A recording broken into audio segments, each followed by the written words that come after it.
A little bit. No. A little bit, mate. Yeah, no, not a lot. You know, I think the Olympics has a lot of problems, you know, in the way that it relates to its host cities and its countries and all those things. But nevertheless, as soon as it starts, I have to watch the football, that's for sure. New Zealand beat, I think, South Korea. Ah, wow. Okay. Okay. In the women? No, not in the women. No. In the men. In the men. Yeah, because they're in our group. They were in our accidentally. Just by chance. Well, they tend to go well when they get in big tournaments. They go quite well. Yeah. You know, the New Zealand full men's team, of course, in 2010 in South Africa was undefeated. That was very good. Yeah. They played well on that time. They played well.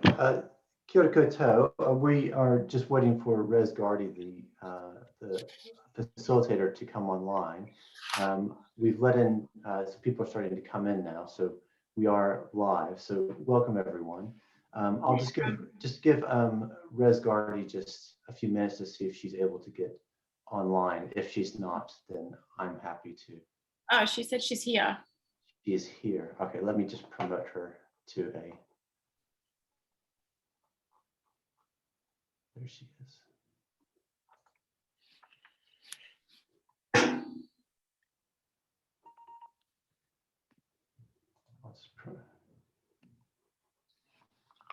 There she is.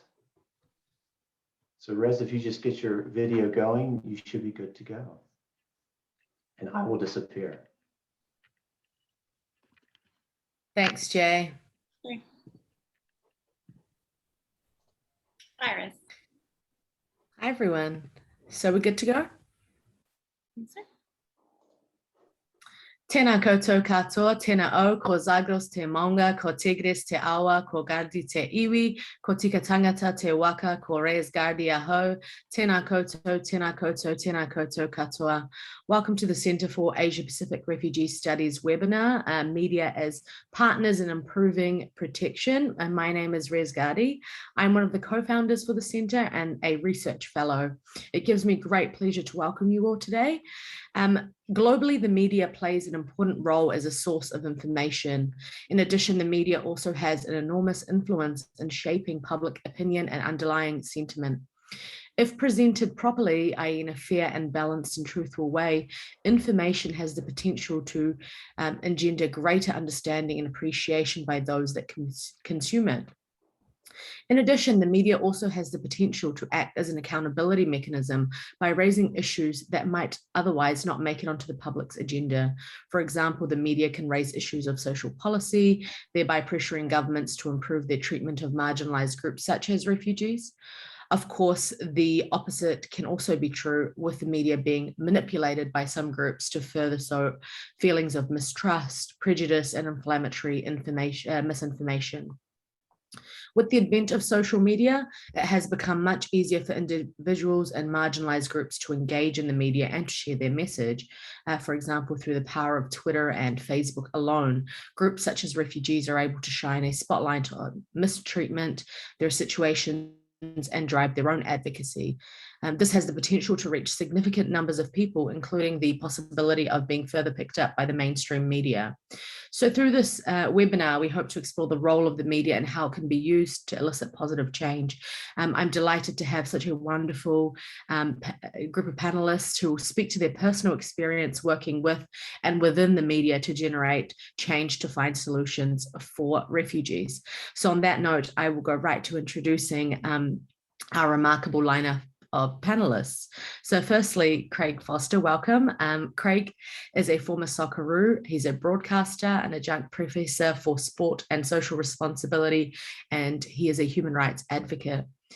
Following a celebrated football career as Australia's 419th Socceroo and 40th captain, Craig has become one of Australia's most respected broadcasters with an 18-year career with Special Broadcasting Service Australia. Most recently, he's led pushes with Australia against immigration detention of refugees and also led the hashtag Save Hakeem campaign. Secondly, we have Behrouz Boochani. Welcome, Behrouz. He's a Kurdish-Iranian writer, a journalist, a human rights defender. He was born in Kurdistan in the Kurdish region of Iran before being forced to flee due to persecution. He spent a number of years in immigration detention in Papua New Guinea before finding safety in New Zealand. He's won a long list of awards for his book, No Friend But the Mountains, and has also created a number of other artistic projects, including symphonies, film, and literary projects. Thank you, Behrouz. Next, I'd like to introduce Murdoch Stevens. Murdoch, welcome. He is a talented author and social activist. He's the author of Rat King Landlord and Doing Our Bit, the campaign to double the refugee quota. He led the successful campaign in New Zealand to double the nation's resettlement intake. And I personally saw the hard work that he put into that campaign. And lastly, but not least, we have Helen Davidson. Helen, welcome. She's a reporter for Guardian Australia, currently on secondment to the Guardian's United Kingdom's foreign team and is based in Taiwan. She was previously the Guardian Australia's chief immigration reporter, primarily covering Australia's refugee program, offshore and onshore processing and detention. So thank you all for being here today. I'm very excited to get this conversation going. You all bring such rich experiences to this conversation. So without further ado, we should get right into questions, right? So I'd like to direct the first question to Behrouz. You are an acclaimed author, an activist, a columnist, and regular contributor to the media. Would you be able to tell us in your own words your history and how you've navigated your way through media engagement over the years? Yeah, thank you very much for having us. Actually, so I think I have a long history of working with the media. So for many years, I was working with media just about the refugees, about the detention center, the prison camp in Manus Island, but now I just have expanded my works to all minorities and indigenous people, ethnic minorities, especially in Iran. So that is my work that I'm doing. I think,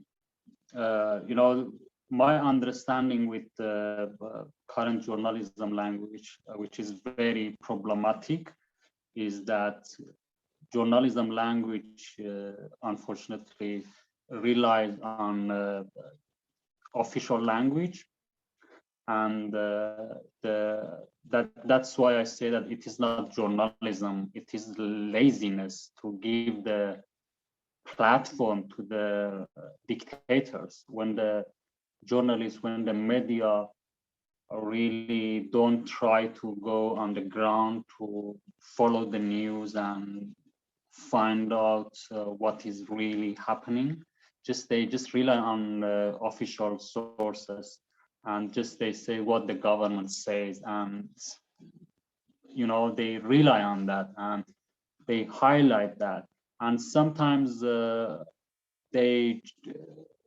become, what the government says become the headline of the news. For example, if I give you an example, just recently in Iran, that Arab minorities, they have been protesting, and Al Jazeera did a report, and the headline was that a police officer was killed. And then they continues and they say the government say that, the government say that, the government say that. Then in the end, they say that they did interview with some people on the ground, and the report was completely wrong. That is only, I think that is problematic for everyone, but for the minorities, for marginalized people, is more, I think, problematic. With the refugees, that happened, for example, in Manus Island, that the media didn't have access to Manus Island. Always the government used the refugees to just spread fake news or misinformation or the propaganda, and they always were able to use the refugees for their political aims. And I think that was very difficult. So Helen is here, Helen knows. So Helen is one of those reporters that really, she visited Manus Island, and she came and she talked with the refugees directly, and to understand what the situation is exactly. Ben Doherty from Guardian, he came, and Natalie White from ABC, but most of the time the journalists couldn't really go to Manus Island and have access to people. And another bad example actually about the situation, or the exile policy towards the refugees in Australia is the situation in Indonesia, that always they say that if we let these people free, the boats will attack our country. But the media could go to Indonesia very easily, and just by spending $5,000, just go there and talk with the refugees there to see what would really, are they following the news about them, about Manus Island and Nauru? Are they really waiting? If the refugees in Manus Island and Nauru get freedom, they go to Australia? No one go there, no one really go on the ground to see what is happening. Everyone just follow what the government says, and the government was lying, because later we could see that from 3,000 refugees who were in Manus Island and Nauru, 2,800 people released, but the boats didn't come to Australia. So that was a big lie, but unfortunately the government always was able to justify that. So what I mean is that is a huge problem in this field with the refugees, with minorities, with marginalized people, that really the media should try to have access to people and to the people on the ground to understand what is really happening, not just what the government says. Yeah, so that is the whole thing I wanted to say. Thank you. Thank you very much, Behrouz. And on that note of the media going onto the ground, I'd like to go to you, Helen. Over the years, you have been a strong voice for refugees and have written widely on the topic. Can you tell us about this, where this interest has come from and any benefits resultant from your work? Sure. So I've been covering this topic, I guess, on and off for about a decade. About half of that was essentially full time. Journalistically, it's a huge story, and it is one that just got bigger and bigger and more alarming and more consequential and more, connected to the identity of Australia. And so when it becomes something that big, it's hard to look away, and it's hard to, it's a hard one to follow, because maintaining an audience's attention with a story for over a decade is incredibly difficult, especially one that is that can get so toxic. Like the discourse around this over the last 10 years has grown to an incredibly toxic level, but it got to the stage, I think, where the developments were sometimes so incremental, incredibly important still, but so incremental that for people who hadn't been following it the whole time, it's very, very hard to engage. It is very, very hard to engage the public and to engage their interests and engage, I guess, their emotions in it. So I think, that's been one of the biggest struggles, but one of the biggest challenges in reporting this. As far as, the benefits that come from it, it's tough to think of the concept of benefits in this space, because I think there's been very few. And the principal benefit in it is that through this reporting, we're informing the public. The public has a right to know, and they should know what's being done in their name, what their money is being spent on, what's being done to their global reputation. What they do with that information that you give them is up to them. But it is information that the government essentially hasn't wanted them to have, which is a fundamentally anti-democratic situation, especially in a country that holds itself as being such a strong democracy. And so I think the interest in reporting this and the drive in reporting this is to push back against that sort of that war of information that Behrouz touched on as well, that you have, that authorities try and cultivate this situation where you have to rely on the official statements because you don't have other access. And so with that comes the responsibility of questioning it. And I think, Behrouz gave quite a few good examples. And another one I would want to point to is the shooting spree in Manus Island, the Good Friday shooting. So there was an incredible amount of disinformation that was coming out about that, about the causes of that, about what was driving the violence from the soldiers. I mean, we had statements coming from the immigration minister at the time, Peter Dutton, that were directly contradicted by the police authorities on the ground. And those were never really called into question. So, I mean, I guess I'm not sure what I'm trying to say here, but I think the point of reporting this is that even though it's been incredibly challenging and incredibly difficult to maintain people's attention, it is so fundamentally important to the identity of Australia and to the way that we treat other people. I mean, it's a very politicized space, but at a base level, we have standards, right? Like at all levels of community, national, international, we have a social contract that we've signed up to that says there are good ways of treating people and there are bad ways of treating people. And then within that spectrum, the politics tries and moves this spectrum, I think, to try and say that, there are particular justifications for treating people one way, that you need a deterrence to stop the boats, as Behrouz mentioned as well. But, I think when it comes down to it, the fundamental is that there are good ways to treat people and there are bad ways to treat people, and everything else around it is noise. And that is our job to pass that and to make it understood by the Australian public. Thanks very much. And I guess that leads kind of well into your work, Craig. The Save Hakeem campaign was a great example of building a media movement, but that was also supported through people power. Do you think this was a once-off, or do you think such an approach like this can be used for greater and more systemic change? Well, it is being used for greater and systemic change, just in different ways and in different fields. And thank you for the invitation tonight. I should also say, as you did at the start, that I'm on the Gadigal land of the Eora Nation here in Sydney, by their good grace.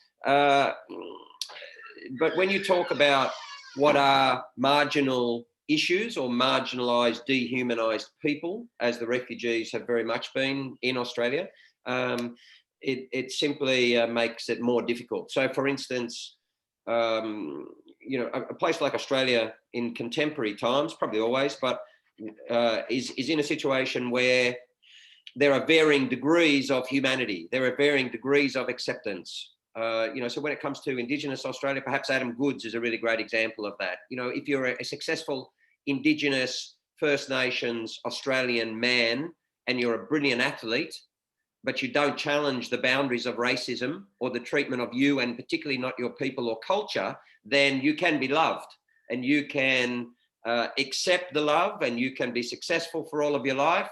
But that is a bargain that some people don't want to strike, and Adam Goodes didn't want to strike it. And so then when he pushes back and challenges, then I think in many countries, but certainly in Australia, then there has been a huge reaction from a place that's still trying to work, still trying to come to terms with our historical institutional racism and colonisation and things, right? The reason I mention that is because sport can do that. It can provide a sheen to certain people and not others. And we see this in the refugee space. So you talked about Save Hakeem. Hakeem played football.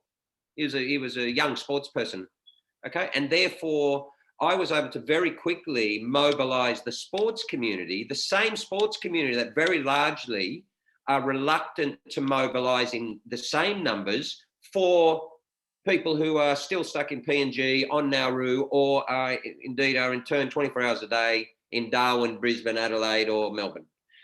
So sport has this power, but one of the things that we have to try to do is get sport to be more comfortable, more willing, like every sector of society, to step across that that delineating line that is arbitrary and is being put there by someone, perhaps commercial sponsors and others, so that we can go from just advocating for a sporting refugee, which for some reason is seen as different to a refugee who doesn't play sport. That's one of the reasons why I went to Port Moresby back in 2019 when I first met Behrouz.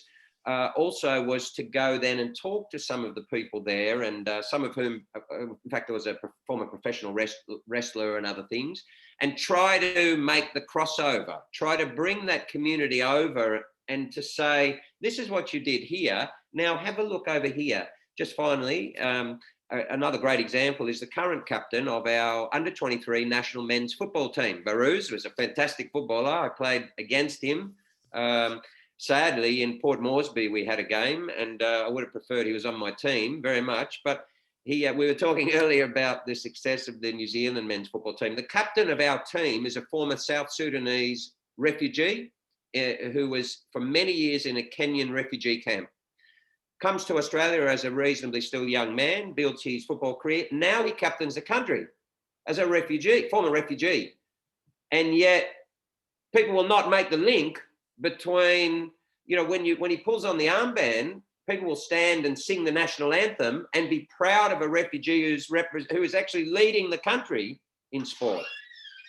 And part of the obligation, the responsibility, and the challenge we have is to be able to say to broader society and Australia, that's the same person as the one who came on a boat and you're still torturing over in PNG, Nauru, or on Australian shores. Thanks, Craig. And a lot of what you're saying really rings true to the situation that we've just seen after, England's performance in the finals and the backlash, the support that the players had, and then how that quickly turned to very serious racism and backlash after a result that they didn't, prefer. Murdoch, I'd like to go to your experience in the work that you've done. You were instrumental in changing the New Zealand government policy in regards to doubling of the refugee quota. Can you share a little bit about how you were able to work through the media to get this campaign the traction it needed?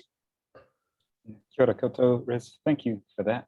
It's still lovely to hear that. It's still lovely to hear people say, we're at this stage. It was about 5 years the campaign ran when no one was saying, congratulations, we got there. So it still gives me a little bit of a buzz to have that success. I feel like I could probably speak for about an hour about the differences between New Zealand and Australia on this, but maybe I just want to preface my remarks with a couple of points, particularly for people who are here who haven't got that much experience in Aotearoa in New Zealand.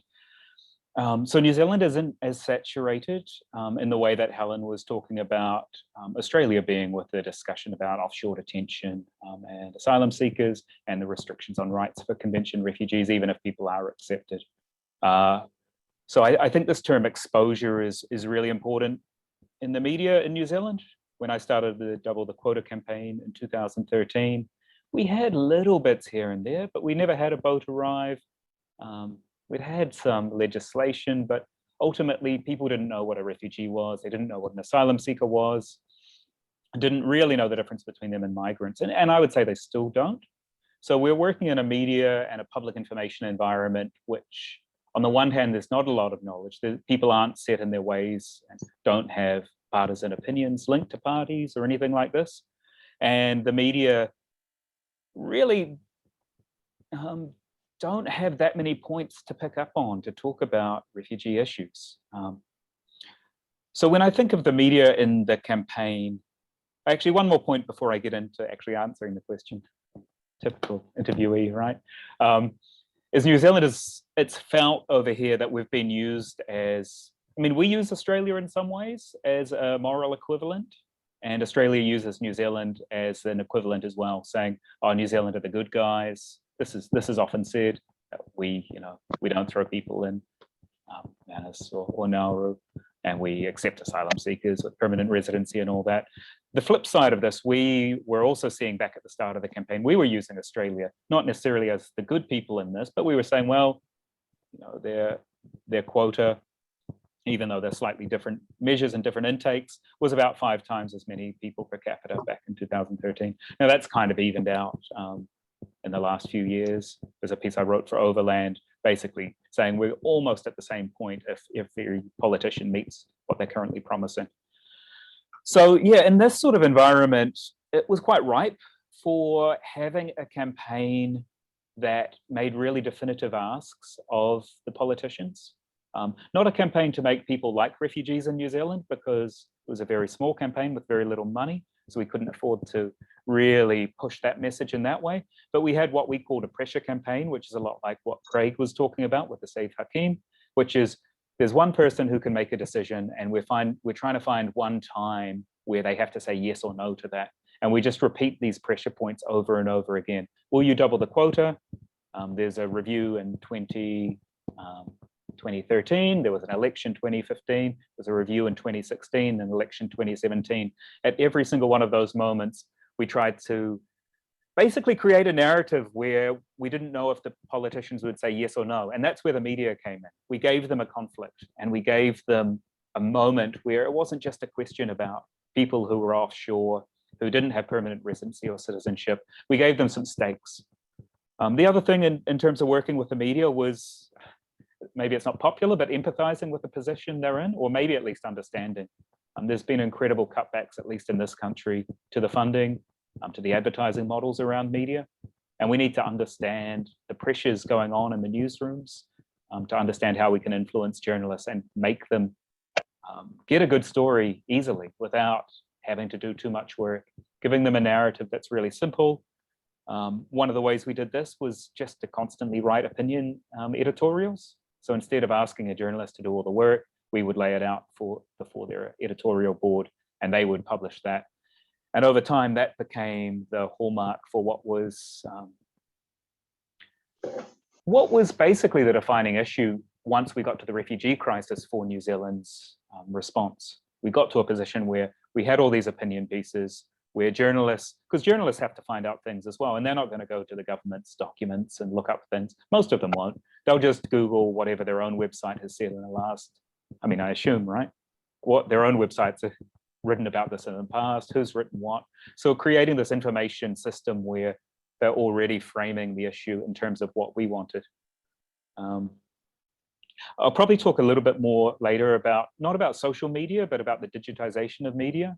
And how important it is, just really basic things, you know, the way that a website previews your content, the importance of headlines, the way that Google algorithms work to put particular search items up top, all sorts of things like this. So it's not really about social media, but there's a whole lot to do with understanding the digital side of mainstream media and how you can use that to make sure that your message and the campaign message is one of the first things that people see when they try and understand an issue.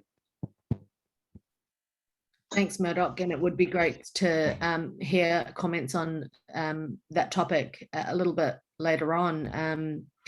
I would like to turn back to you, Behrouz, and you covered a little bit about this in your response to the first question, but in a little bit more detail, during your time in Manus, you played a huge role in bringing the stories, the hardships, and the real life situation of offshore detention to Australia and the world, sharing real examples from the ground.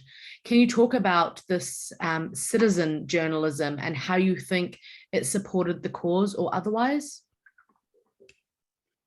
Yeah, I think first I should say something about because I know I'm in New Zealand, I can compare New Zealand and Australia. What I understand about Australia and New Zealand is that in New Zealand, if you start a campaign and you do it in a right way, you get some achievement or you create some change. The government responds to the campaign, but in Australia it's not like that. In Australia it's really difficult.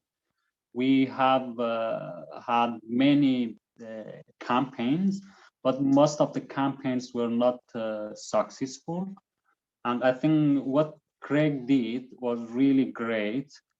That was one of the just few campaigns about the refugees that was successful. And before that, we had another campaign, Kids of Nauru, that was an international campaign, and that was successful, but it took a time. And another problem with Australia is that in Australia, the Murdoch media have power, and that is really difficult that for the independent media or left media or to really challenge that. So that impact negatively on the whole democracy in Australia, not only about the refugees. So that is a huge problem in Australia. That's why some people believe that the politics is broken in Australia because of the Murdoch media and how they actually are toxic and how they take control of the country. So in New Zealand is different. So I mean, in New Zealand, the media are doing better, and so that is different. But in Manus Island, if I say something, actually in Manus Island, what I did, it was not only journalism.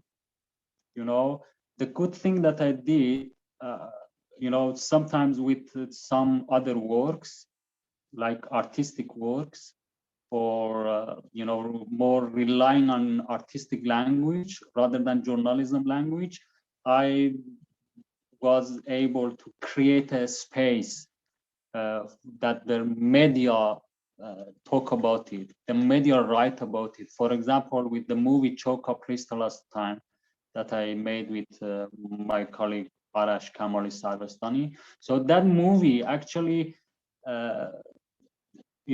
many stories came out because of that movie, with the book, through that book, we actually created a challenge, and we created many stories, not only one story. I mean, that was very important in Manus Island. But always I was working as a reporter in Manus Island. I was just sharing information and also introducing people, the refugees, to other reporters such as Helen, just to do interview with them, share the stories with them, and they follow up with the stories and report about it. So I mean, it was not only journalism, it was with artistic language, artistic works, like the video installation that I work with Hoda Afshar. That's a video installation. Actually, we had exhibitions in Australia, in Melbourne, in Sydney, and in New Zealand. We had the exhibition about it, and we will have another exhibition about it. Some exhibition internationally. So I mean, it was not only journalism, different kind of works, just to first make people aware, and second is to record the history of that policy and what was really happening there. Thanks very much, Behrouz, for sharing your experiences in that regard. And I guess if we go to you, Helen, you can share a little bit from your side in terms of the topic of refugee self-representation is one which is gaining and building momentum and support. So through your experience, how do you think refugees can work through the media and make sure that they're able to advocate in their own words, i.e. not having someone else speak for them? Sure. Before I get to that, sorry, I just wanted to note something, pick up on something that Behrouz said, talking about the Kids Off Nauru campaign. I think a really important point to note with that is that it was run firstly through the Murdoch media, which was, it was a very interesting, potentially risky tactic from the point of view of the campaign itself, that they decided that they were going to launch this campaign with the Daily Telegraph, which had not had a history of being particularly generous towards the refugee community. But I think that was a very big factor in the success of the campaign. I mean, journalistically, The Guardian would have loved to have run a story like that. But when you're looking at the impact of a campaign, I think the decision to go with the Daily Telegraph, which has an audience that hadn't been reached yet, I think was a very pragmatic decision on behalf of the campaign. But on the topic of, to go to your question about refugee self-representation, what they can do to make sure that they're able to advocate in their own words, I don't think that responsibility lies with the refugee community. That responsibility lies with the media, you know, and intermediaries like legal and advocacy groups. That, you know, media is still has an essential role in being objective analysts and passers of information, but it should be well and truly past the point of having this sort of distant, lofty perspective where it knows best, it is the voice, it speaks on behalf of other people, it decides how to speak on behalf of other people. You know, that doesn't mean that reporting is solely reliant and inclusive of a refugee story and only their story, and that it doesn't go to other voices like expert voices in the legal community or in the advocacy community or government officials. But there is I think it's quite sort of obvious now, and it should, you know, it's not, I think it's unacceptable to ignore it now, that if you are telling someone's story, you have the responsibility to ensure that they are part of that telling, that they have control of their own story and the way that it is told. And so I think that this, you know, this is an ongoing conversation about representation, how people speak, and the role of media when it comes, you know, when it has that position of power and that position of the platform. But yeah, I think, I mean, I don't really have any advice for the refugee community in that. My advice is to the media, that you need to involve the people that you're talking to and that you're talking about. Thanks for that, Helen. Absolutely. The responsibility should be on all those groups working in the media, the legal, advocacy community, civil society, to create the opportunities and platforms for refugee voices to be heard directly. And you're absolutely right in saying that that responsibility does not lie with the refugee community themselves. Murdoch,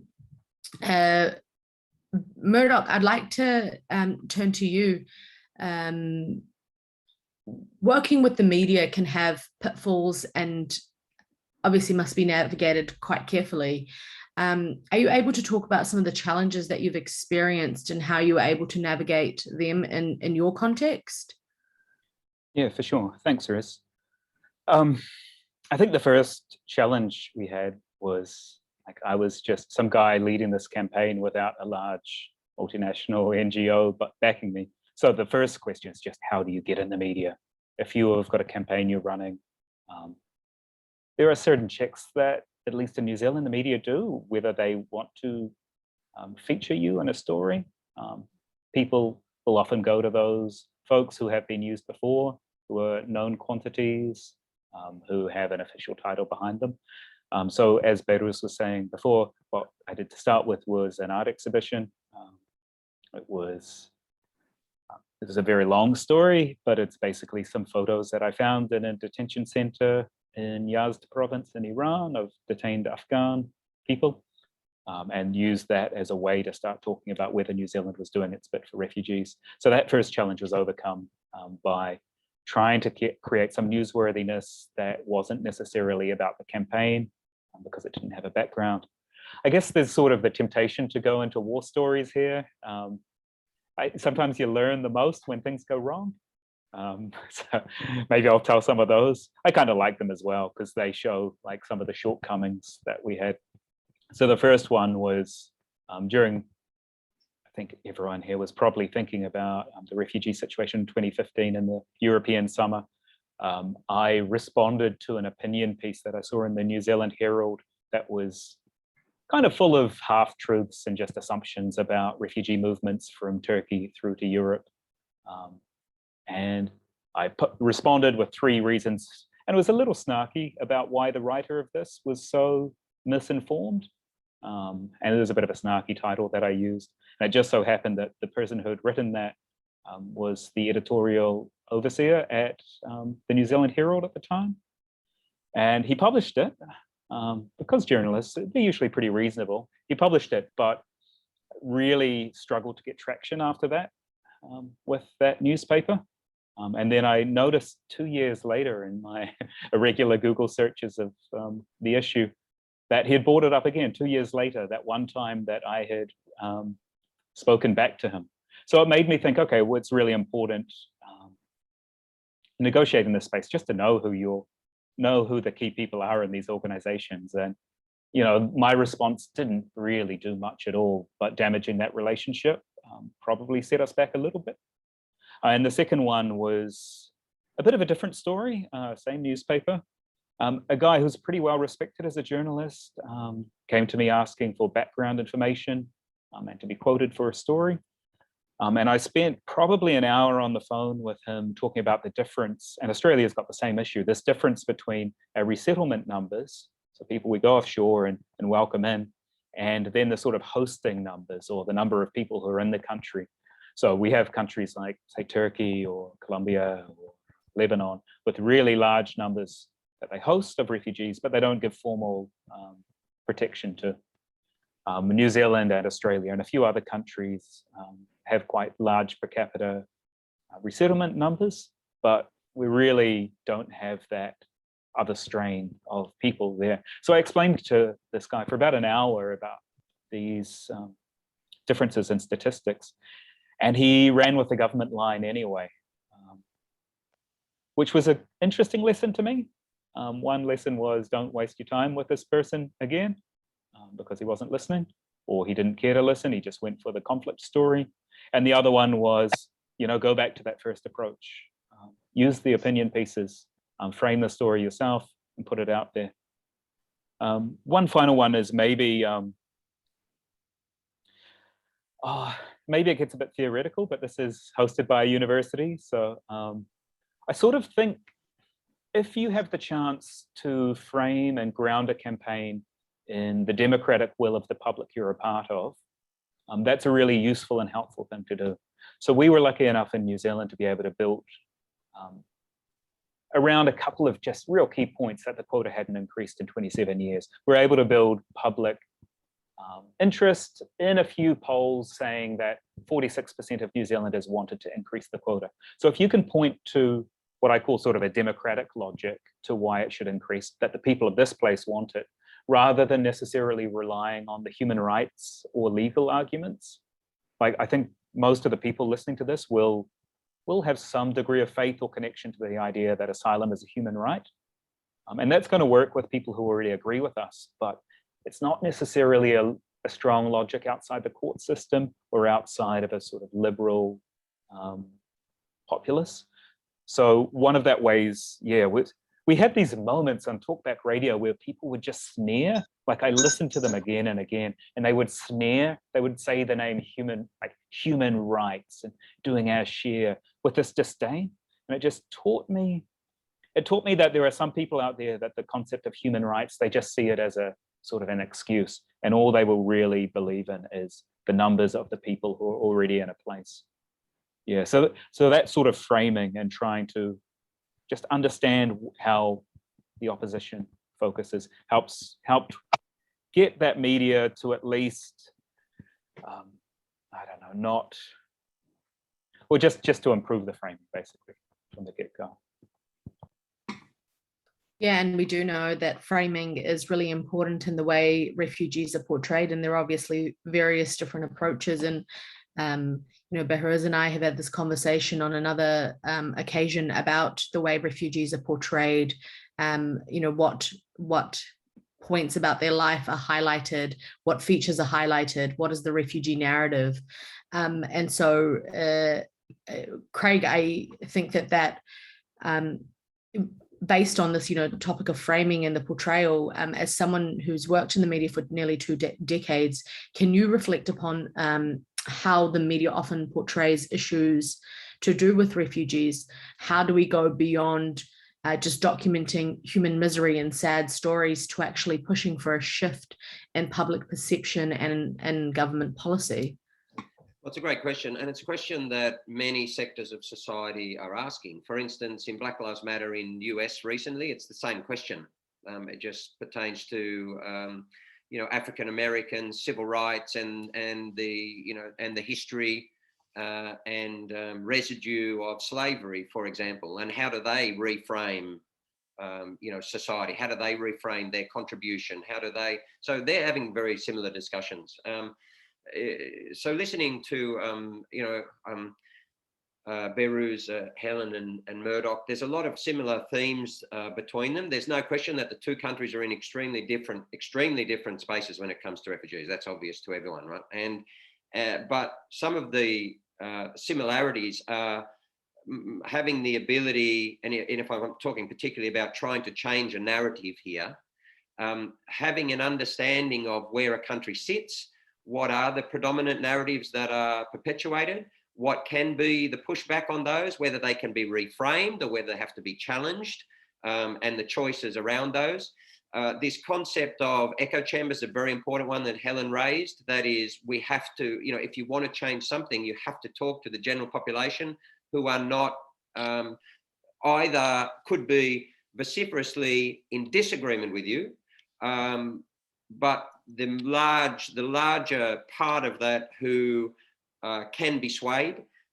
So it is a form of politics, trying to change public narratives. That's certainly from people who have an agenda to do so. And whether the human rights or just morality or ethics, whatever standpoint you come from, it is an agenda to not want to see any refugee or asylum seeker be tortured or to stay over 10 years on a temporary visa, for example. So human rights is a complex field, and it is a field, again, in a place like Australia where that concept and the term is fraught, highly politicized, and brings a whole heap of problems with it. So even the language becomes incredibly important.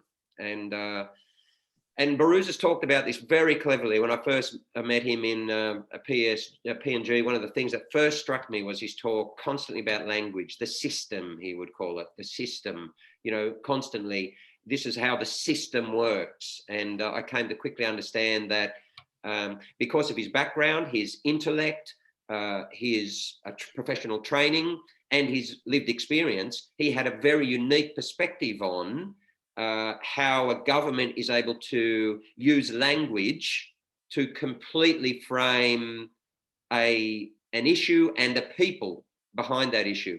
So whether it is detention, not imprisonment, whether it is border security, not immigration, whatever it is, the first thing, if you want to control something, you must control the language. Every politician, every political party knows that. That's why they're constantly trying to recreate new terms for old things, to try to demonstrate that they're pushing forward somewhere. So you always have to refine, we see it in sport.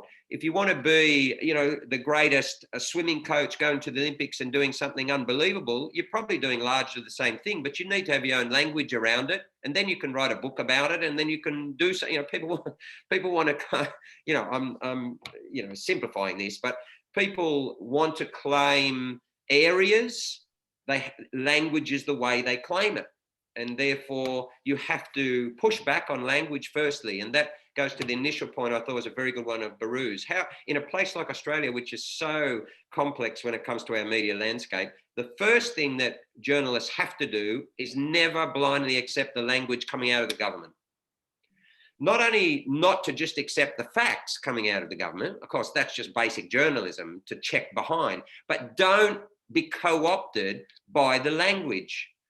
Understand that the language is there for a reason, and ensure that you don't regurgitate, the language of press releases, even if you try and dig in more to what that press release is trying to tell you. That is incredibly important. And over the last 20 years, when it comes in this space, the language used by the government has crept into or bled into the popular mind the public mind, the public lexicon, and it has become, that's been used by everyone. So when you want to now talk about refugees, what you hear back are the government press release terms, and they've come to own those terms because they've been successful at doing that, because it's in the public mind. So therefore, that's incredibly damaging. So I would say to all journalists in Australia, this goes across all of it, whether it's the sexual assault that we're seeing in Parliament now, whether it's these concepts of democracy. Make sure that you research those and don't swallow the language that comes out. Very, very important. Go on, Helen. Oh no, I don't want to interrupt. Just wanted, when you're done, I wanted to add something on that. Just on the government's use of language, I think it's we've seen it with the coronavirus response as well.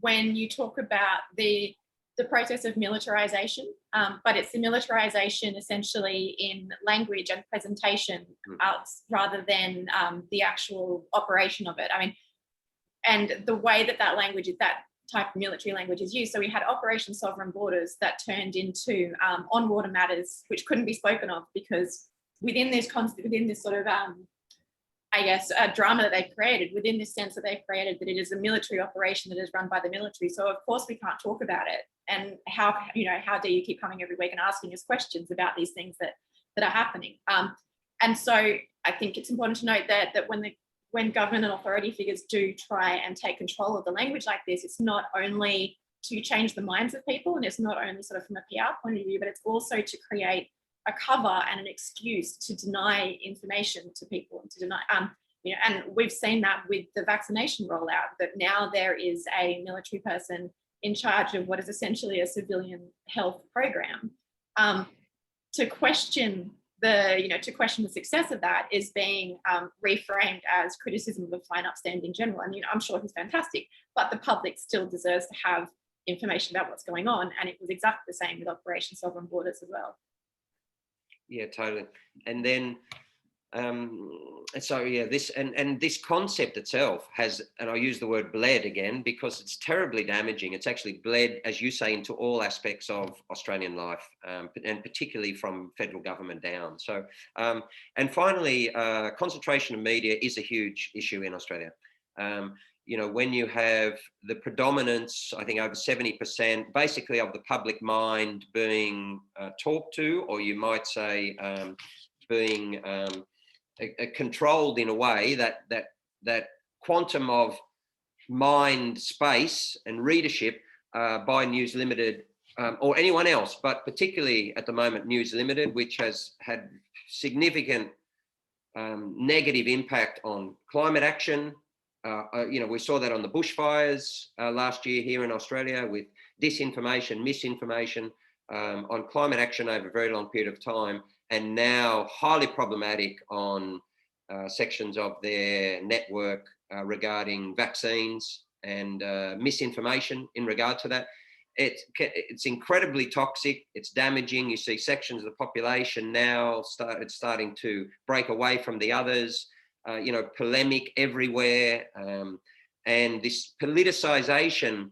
And I think more and more, I hope, but I think more and more Australians are seeing through that, in that this politicization of the pandemic and the demonization of particular premiers who are on an alternate side of politics to others, and all of these things, whereas, what really we're after is just a really sane, consistent approach, independent approach from media as to the actual facts of the matter, so that people can make informed choices. So the only thing I'd say about that to finish is that underlying all of this, we can tell any countries around the world that you need to be very aware of your media ownership laws. It was only 4 years ago now when then Prime Minister Malcolm Turnbull further weakened, and it had happened prior to that, further weakened the media ownership diversity laws.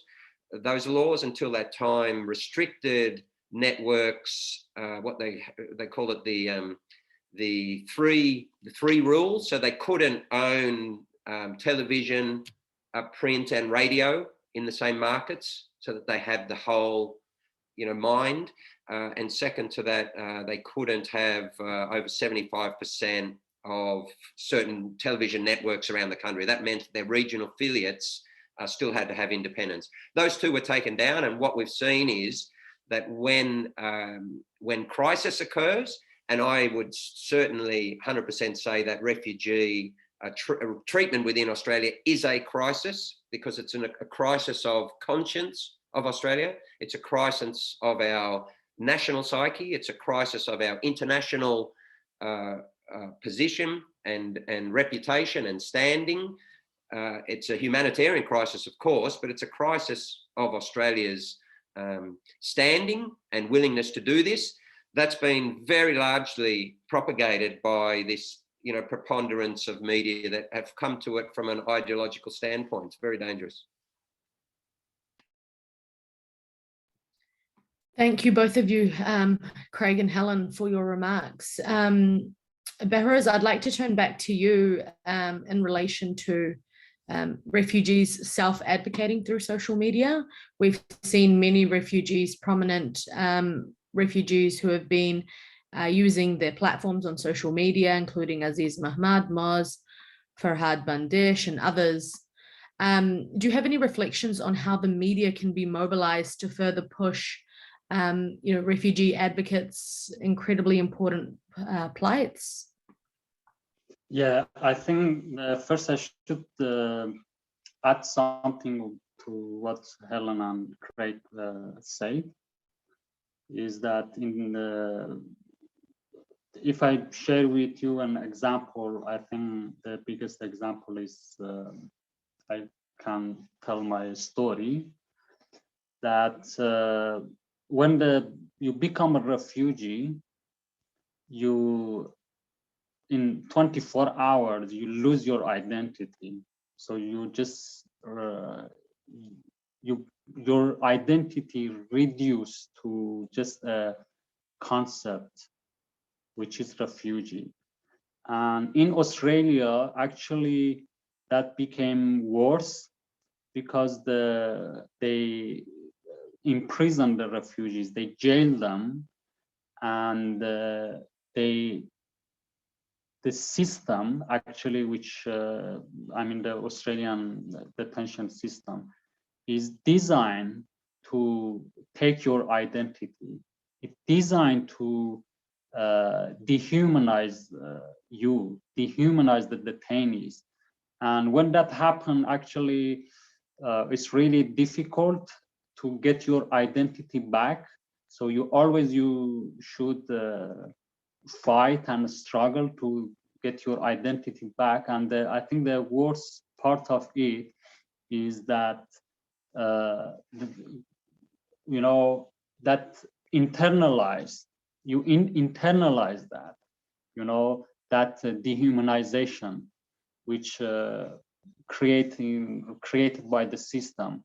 So that is really difficult in Australia. So what is really important that the media should do is to frame the stories to represent the refugees in a way to respect how they are as a human, to represent them as a human being and not as a victim, just how they are, and respect their identity. So that is very important, and that's why for all of the refugees, it's a challenge. That's why when the refugees get freedom, they don't want to identify themselves as a refugee. They are tired of that concept. Just they want to be free of that concept, and that's why I say. Actually, the biggest and valuable gift that I received from New Zealand was not that they let me stay here. Was actually I received that from the media in New Zealand, because when I came to New Zealand, they introduced me, they represent me as a writer, I mean, most of them, or in most of their stories. And actually they gave my identity back. That's why now in New Zealand, I don't have a big problem. But just imagine if when I came to New Zealand, all of the media, because the media attention was big, just imagine if they would introduce me as a victim, as only a refugee. That means they would create a image of me in the public, and I couldn't challenge that. It would take time, many years, that I challenged that and get my identity back, which what I did in Manus Island. You know what I mean? So now in New Zealand, I don't have problem. Everywhere I go, just people accept me as a writer or as a person, you know, not only as a refugee. And that is, I think, very important. I forgot your question actually. Yeah. I mean, the perspective you've been sharing is so interesting. Media. So yeah, so it was really about, you know, refugees self-advocating through social media, and really how the media can mobilize those movements. Yeah, I think we are living in I mean, not only for the refugees, for minorities, for marginalized people who don't have access to the mainstream media. I think social media is too important. And if I give you an example, in Iran, for 100 years, they just marginalized all the minorities. And now the marginalized people are using social media. And that's why the media cannot control them, cannot control people, you know? And I think our understanding of media, I mean, it's very different now. Sometimes we really don't need mainstream media, you know, and we can hide ourselves behind our Twitter accounts or Facebook and just spread the news. And but it takes time that you get attention from people. But when you create that network, they cannot control you. That thing that we did in Manus Island, we created a network, you know, that many advocates, many people started to follow us and actually get the news from us and what is really happening in Manus Island. So we created a network around, you know, that issue. That's why most of time, anything that happened in Manus Island, we could reach to the mainstream media. So I think that is important, but it takes time that you do that. Yeah, thank you. And Behrouz, I really found your point interesting about the labeling and the power the media has in terms of creating an identity just based on, you know, the title of a news story, or, you know, the content, the way the person is framed. And so I find that really interesting, because and I'd like to share my own story in how that worked for me, and how the media can really create this identity just by the way they, you know, refer to you in an article. So my experience is a little bit different, and which is very interesting, because I was resettled to New Zealand when I was age 7 years old. So arguably spent the majority of my life in New Zealand. And I was at an event in 2016. It was probably one of, you know, the very first few times that I'd appeared in New Zealand media on that kind of level. And I happened to be at a conference where I had met Helen Clark, and the title of the article said "Refugee meets former New Zealand Prime Minister and head of UNDP Helen Clark," just refugee meets. And no, you know, the labeling was really just putting me into this category as someone who'd spent 20 plus years in New Zealand, her whole adult life, and no indication of, the fact that I was at this conference because I was a delegate for New Zealand and that I was speaking at this event. And that's why I met Helen Clark, but just simply refugee. And then so many other media articles picked that up. And then that kind of became my label for a while in the media: refugee meets, refugee attends, refugee does this. And so, the power of just one news article about a certain individual and how far that can go in terms of labeling and creating an identity for someone.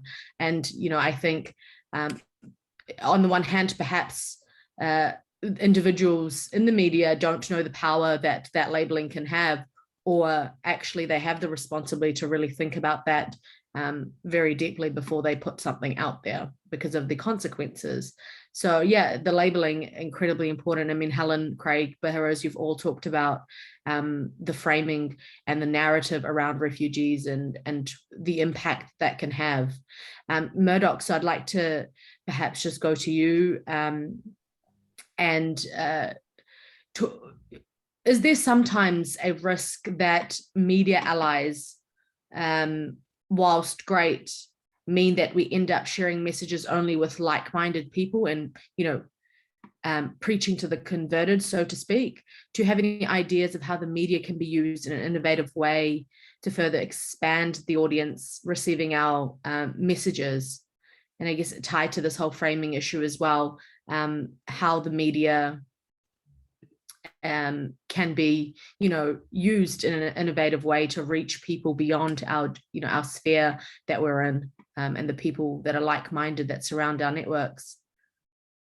Yeah, thanks, Riz. I guess my theory around media and change is a bit, maybe is a little divergent from seeing the problem as preaching to the converted. Basically, I constantly feel, at least in New Zealand, that we're struggling to get news stories there. And even people who are on our side, who want to support refugee rights, will have their attention diverted by all the other social ills we've got at the moment.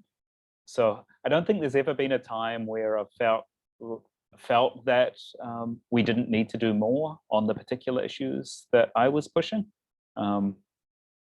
So yeah, my theory is more like, this is an amplification game, and the people standing near the speakers at the very front and near the amplifiers are going to get deafened. And I'm sorry about that, but you're probably the ones who are most on our side. And so, yeah, you're going to hear this too much and you're probably going to get sick of it, but you've got to hear it for you to pass it on further back, for the noise to go further back to the non-like-minded people. So maybe that's a little bit of a martyr complex or something, but I sort of feel like you do have to deafen people for a little bit. In terms of innovative ways, I guess there's a couple of things. So I guess maybe there's two different aspects of, I don't know if they're innovative or not, because I feel like they've kind of been done quite a bit already, but it is thinking of the media in a broader way than just broadcast print, television media, or the radio. Thinking of the softer outlets that might do a nice profile piece that won't come at you trying to find a both sides attack, but just want to tell some good stories. Similarly, so that's sort of softer places, and community news as well. Community newspapers in New Zealand are pretty strong still. I did a big tour around the country, which you spoke at, Rez, when we first met in 2017. And that was going to 20 different cities and towns and talking to them. And every single one of them, we had a story. Actually, maybe not everyone, but the majority of them, we had stories about the campaign. And they were kind of just happy to have something that was often seen as a big national issue to be related to their region and to be related to what was going on there. The other side of that is influencers, using different people who, we often think of influencers in terms of Instagram or social media, but actually getting those people like soccer players and musicians.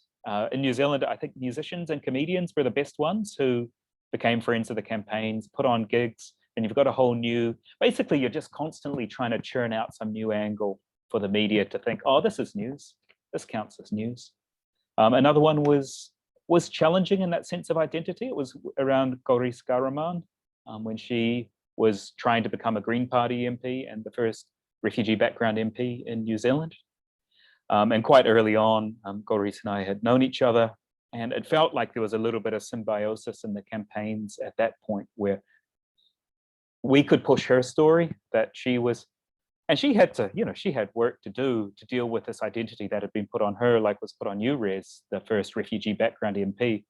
But there was also a material benefit for her that got her higher up the Green Party list, that got her into Parliament. Maybe not that particularly. She was also Oxford educated, former UN lawyer.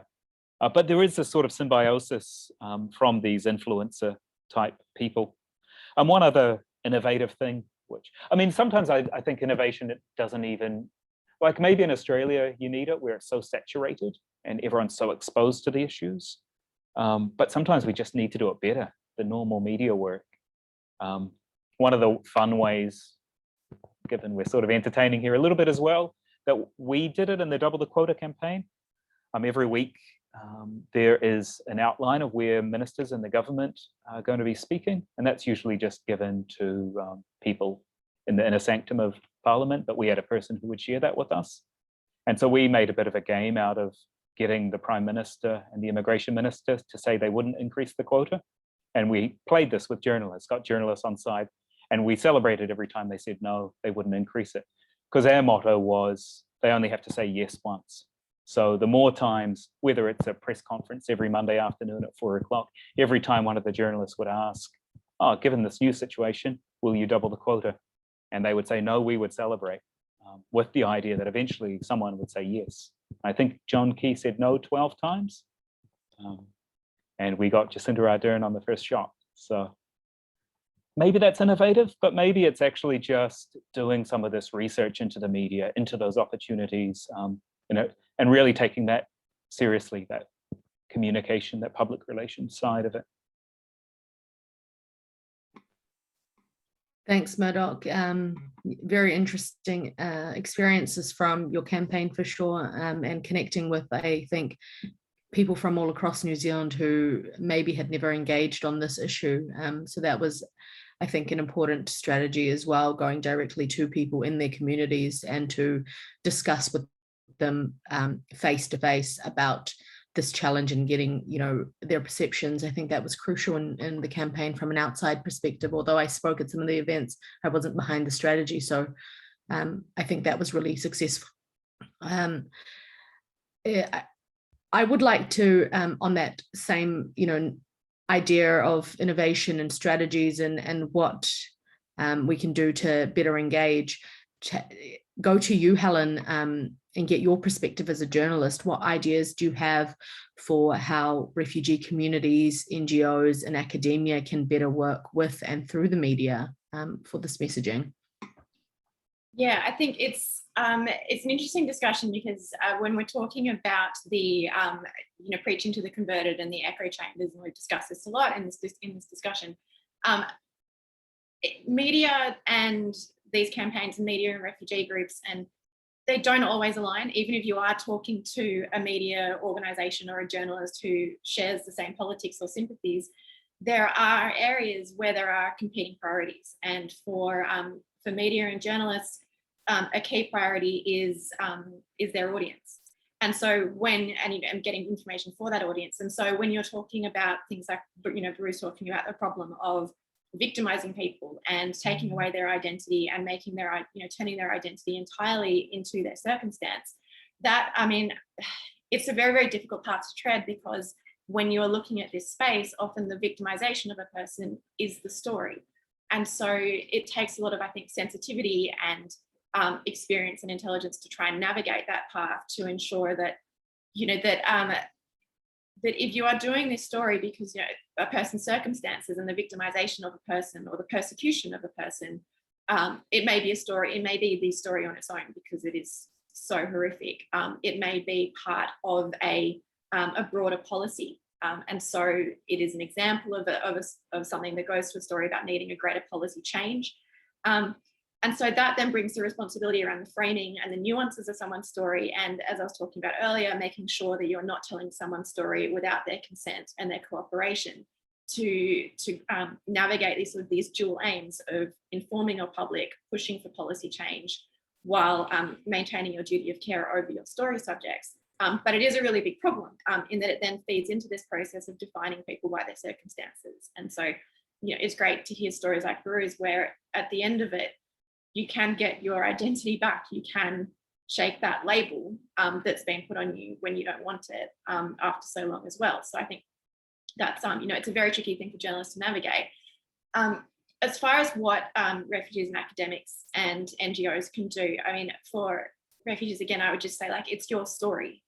You need to own your story and control how your story is told, and tell the truth. I mean, this is what I would tell anyone, any subject, speaking to any journalist ever. It's your story. You control how it's told, and you also control your own credibility within that story. For NGOs, I mean, the NGO space is interesting. I think over the years, they do an incredible amount of good work. And this is undeniable, but over the years, I've witnessed and seen sort of a worrying creep into a level of gatekeeping, and sometimes sort of outright paternalism. I mean, many refugees and asylum seekers, they're extremely vulnerable because of their circumstances, but they are also intelligent adults who can make their own decision and have the right to make their own decision, especially when they've already had so much personal autonomy taken from them.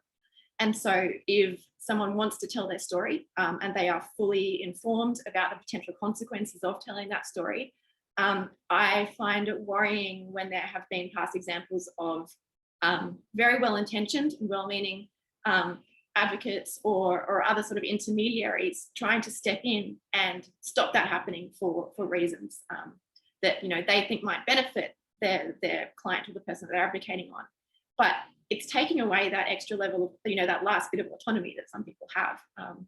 And I think, that's been sort of a growing discussion in the last couple of years about how to push against that. But we've seen, refugee-driven organisations like RISE step into that space as well and really advocate quite loudly for that. We've the use of individuals taking over their own story and using social media and bypassing traditional forms of media as well, I think has been a really, really powerful thing, because that is taking control of their own story.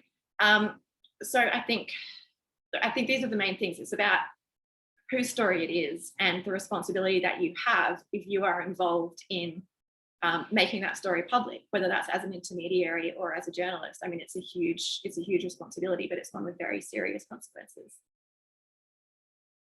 Thanks, Helen. And going off your point from, talking about responsibilities, I'd like to pose a question to you, Craig. Do you think that media personalities and others in the media, for example, sporting personalities, have a responsibility or a duty to speak on behalf of marginalised communities on issues needing change?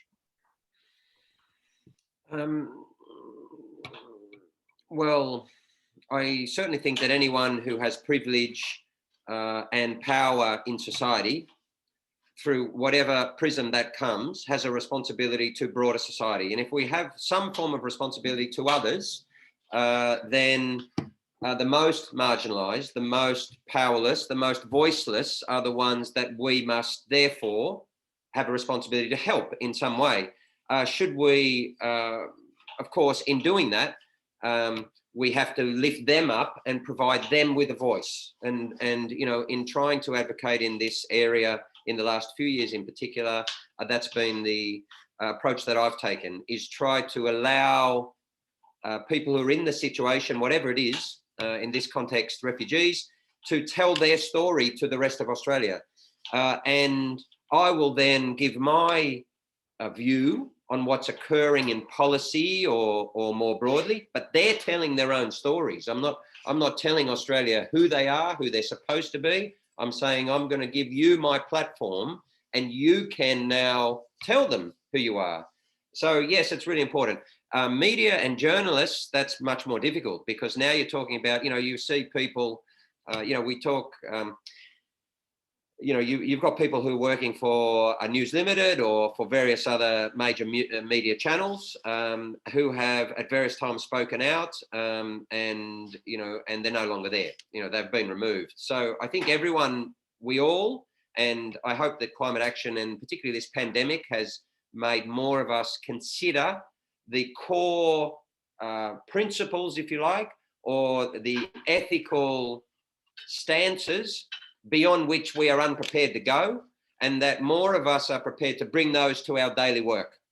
So, you know, if more journalists, quite frankly, hadn't have just amplified all of the, pro-tobacco rubbish science that was propagated, decades ago, then we'd have many less deaths from cancer. If journalists also, had a line on climate change that they weren't prepared to step across, irrespective of the organisation that they're working for, then I'm quite sure that the world would be in a better place than it is now. Likewise, I say the same thing about lawyers. In fact, I was talking to, really one of Australia's most brilliant lawyers this morning, saying that the legal profession has to also be called out in this respect. They're the ones who've been writing the laws, right? So, what the legal profession largely does is say, well, we're working for the government, and so we're doing this. Yeah, but you were writing the laws that prohibited doctors going to provide treatment to refugees and asylum seekers in Manus and Nauru, and at pains of 10 years of imprisonment, should they then publicly talk about what they saw, which was torture, was cruel, inhuman, and degrading treatment, if not torture. And so the lawyers are actually writing these laws. So I think many sectors of society are starting to either question themselves or be questioned about where is it do we sit as human beings when we bring ourselves to work, and isn't there a threshold beyond which you are not prepared to go? So there's plenty of legal firms who've written all of the anti-environment laws, throughout a very long period of time, who are now pivoting and writing pro-environment laws to overcome the stuff that they just messed up. So that's the reality of the world that we live in. Just make one point about what Behrouz was saying about, the identity. And I don't think this is not relevant to New Zealand, not in the refugee space anyway, but it might be interesting for you to understand, and your students at the University of Auckland to understand where Australia got ourselves to. When arguments, and I think climate action is very similar to this, when a section of people, whether it's First Nations or refugees in this context, have been demonised so badly, what those who are advocates find themselves having to do, to a large degree, is to portray them as saints. And so this natural pushback is to then, go to the other extreme. So the worse that, one side in wanting to mistreat refugees goes, the other side naturally, I think, tends to go too far elsewhere. And then, we all have to, at some point, get to a sane position in the middle and just say, look, we're all just the same. We're all people, and therefore, neither is clearly accurate, right? And we've seen that in the Australian space for a very, very long time now. And in fact, I saw there was a politician, his name's Peter Khalili, came out maybe a year ago or so and wrote a really, I thought, thoughtful piece in the Australian media, said, look, can we just stop these two extremes when it just comes to people who, are just the same of us, just in a different circumstance. So we've got ourselves into that polemic in Australia. We've done it in climate action, where, you've got to be way against it and totally about pollution, or else you're a total crazed off the end believing climate science. We've got ourselves in this polarized reality in Australia. You're pro-vaccine, or, and if you're pro-vaccine, you're blind to the reality of, various conspiracies, or you're anti-vaccine, which means, you're anti-power and you're now claiming back your agency. Like, it's just crazy stuff. And that's what happens if you lose control of the levels of concentration and the underlying ideology in your media that people are being polluted with every day. It's, again, as I said before, it's very, very dangerous. Thank you, Craig, for your remarks. And we've only got a couple of minutes left, so I'd just like to open the floor for anyone who would like to give any, perhaps each panelist could give a 30-second summary of something you'd like to end with. I'll give each of you time to do that. So Perhaps we'll go to Helen, then Murdoch, and then Behrouz. Sure. I feel like we've covered so much in this discussion. It's been really well-rounded. Thank you, everyone.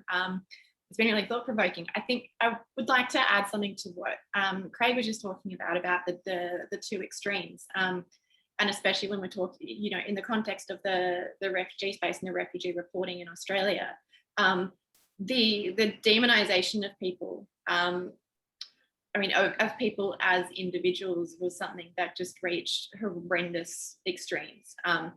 And I mean, for me personally, in my reporting, I made a deliberate decision most of the time, in most cases, that a detainee's claim was largely irrelevant to the story that I was writing. These were, you know, dozens and dozens of stories about people being mistreated in detention, or held indefinitely, or denied legal representation, denied healthcare.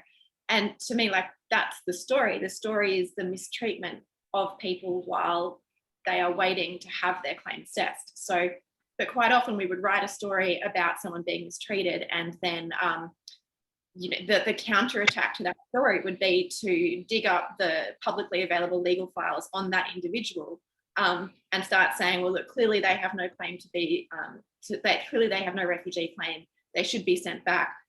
Look at these misdemeanors they've been charged with, or, you know, going through all this stuff to try and pick apart their personality, when, like, the point of the issue is the treatment while we're waiting. I mean, they're like, to make that argument suggests that there are certain circumstances in which it's justified to deny someone health treatment, or to lock them up indefinitely, or to deny them legal care. And so I think that's been one of the most difficult things in reporting, to balance these extremes, because when people reach those levels, it is so hard to bring people back to an area where you can have a legitimate discussion.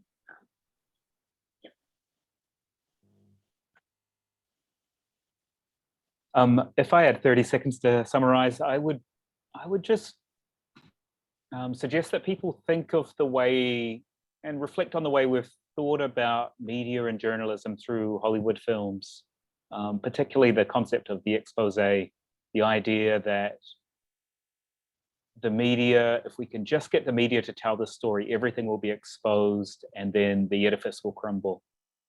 When I started the Double the Quota campaign, I thought maybe it would take 6 months of letting people know how little New Zealand did, and then it would crumble, and then we would do more. And maybe there's something good in people believing this expose story, because it keeps them pushing on until at least they get into the media once with their story. But repetition is, from my view, much more important, about saying the same thing over and over again, in slightly different ways, through different people to different audiences, and not imagining that the media is going to solve the campaign through you for one climactic Hollywood moment.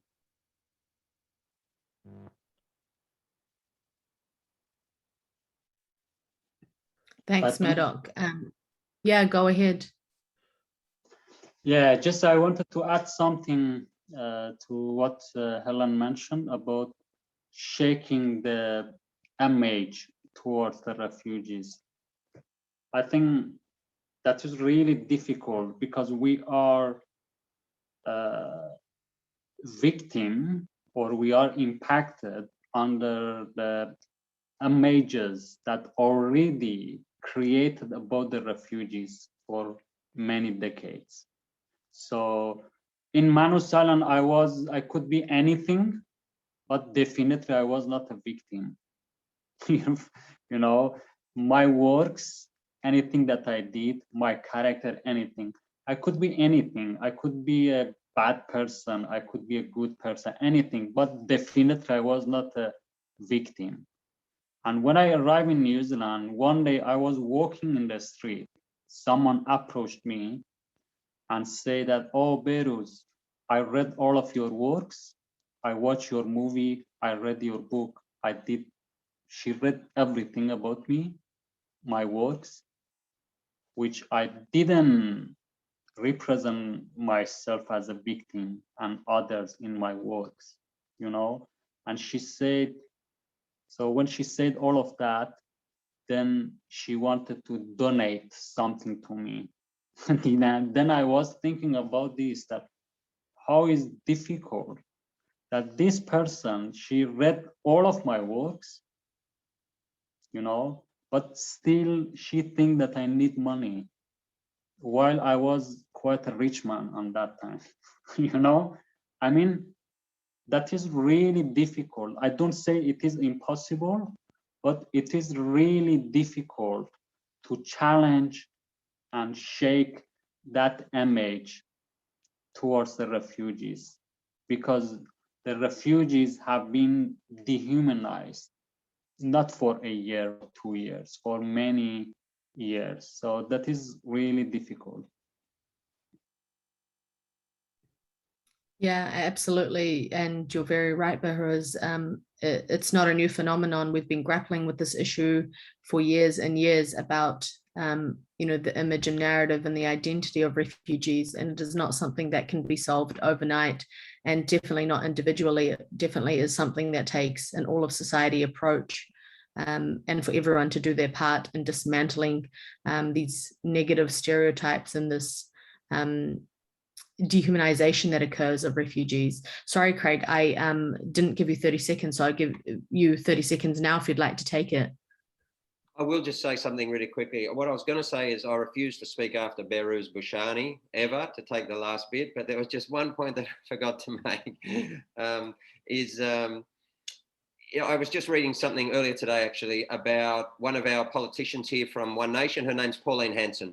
She's made a vast range of racist comments, including recently in relation to the Aboriginal flag and our Matildas national team who showed the flag at the Olympic Games. And what the article was saying is the use of language. This is where I started anyway on the discussion. And so she was in the article and very often called things like polarizing and controversial, and very rarely racist. That's the importance of language. So this sanitization of language around obvious points of real importance, social importance, it's damaging. The final thing I just wanted to mention and congratulate and thank Tova O'Brien. She is, I understand, a New Zealand journalist and presenter, because what she did was what we all need to do. And that is, she just stood for the truth and against misinformation and disinformation. And she was on air at the early part in COVID, and I even saw it over here in Australia. I understand it's had 7 million views or something. But when you had some sort of MP on something just spouting all this spurious rubbish, she just stopped it and said, that's not happening. I'm sorry, you are not going to bring that on air here. It's false, it's lies, it's misinformation. And people rightly said, yes, that is fantastic, because misinformation is not balance. Disinformation and lies and false science is not a balanced article, it's lies. Okay, and the journalists today more than ever have a responsibility to call that out, to make sure that that doesn't become part of the broader narrative. And we're seeing that even here, sometimes with our ABC, some of our most important social justice programs, where people are getting onto these programs and just talking utter garbage. So I congratulate her. I think that's so important, because it goes to so many of the themes that we've given here tonight. Don't let it happen. Just push back and say, no, we're not wearing this anymore. And when it comes to refugees, there's been so much disinformation in Australia.